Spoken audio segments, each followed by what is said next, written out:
Okay మీరు ready అంటే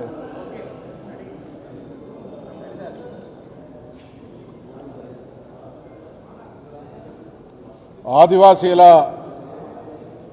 ఆత్మగౌరవ పోరాట బావుట గొప్ప యోధుడు కొమరం భీం.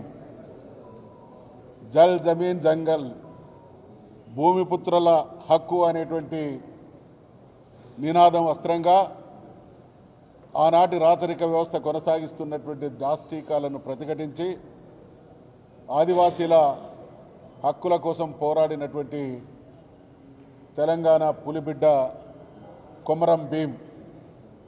ఉమ్మడి బీహార్ రాష్ట్రంలో బిర్సా ముండా ఎటువంటి చరిత్రాత్మకమైనటువంటి పోరాటాన్ని బ్రిటిష్ రాచరిక పాలనకు వ్యతిరేకంగా కొనసాగించిండో, తెలంగాణ ప్రాంతాన్ని ఆదివాసీ బిడ్డల మీద ఉక్కు పాదం మోపి అణచివేస్తున్నటువంటి ఆనాటి రాచరిక వ్యవస్థకు చుక్కలు చూపించినటువంటి మహనీయుడు, మనందరికీ తెలంగాణ జాతికి నరనరాన పోరాట స్ఫూర్తిని నింపినటువంటి గొప్ప త్యాగదనుల్లో కొమరం భీం గారు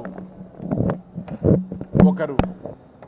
ఆయన చేసినటువంటి పోరాటం, ఆయన చేసినటువంటి తిరుగుబాటు, తదనంతర కాలంలో ఆనాడు ఉన్నటువంటి రాచరిక వ్యవస్థ అనేక సంస్కరణలకు పాల్పడి ఆదివాసీల డిమాండ్లను నెరవేర్చడంలో, ఆదివాసీలకు ఇప్పుడు కొనసాగుతున్నటువంటి హక్కులు కల్పించబడడంలో కొమరం భీం గారు పోషించినటువంటి పాత్ర చిరస్మరణీయం.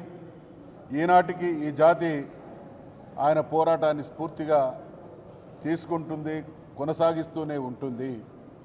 కొమరం భీం గారు జీవించినటువంటి కాలం 40 సంవత్సరాలే అయినప్పటికీ చరిత్రలో నిలిచినవాడు, చరిత్రను సృష్టించిన వాడు కొమరం భీం గారు. కాబట్టి తెలంగాణ ఉద్యమ సమయంలో అనేక మంది త్యాగదనులు భరత భూమిని, తెలంగాణ ప్రాంతాన్ని పునీతం చేసినటువంటి, ప్రజల స్వేచ్ఛ కోసం, ప్రజల ఆత్మగౌరవం కోసం పోరాడినటువంటి వాళ్ళందరినీ స్ఫూర్తిగా తీసుకొని కేసీఆర్ గారు చరిత్రాత్మకమైనటువంటి తెలంగాణ ఉద్యమాన్ని సాధించి, ఏ ఆశయం కోసమైతే ఆ మహానుభావులు వాళ్ళ ప్రాణత్యాగాలను చేసిండో ఆ ఆశయాలను నెరవేర్చినటువంటి ఘనత, కీర్తి కూడా కేసీఆర్ గారికి, వారి నాయకత్వానికి దక్కుతుంది. కాబట్టి ఇవాళ ఖచ్చితంగా ఏ ఆశయాల కోసమైతే కొమరం భీం గారు ప్రాణాలు అర్పించడం జరిగిందో,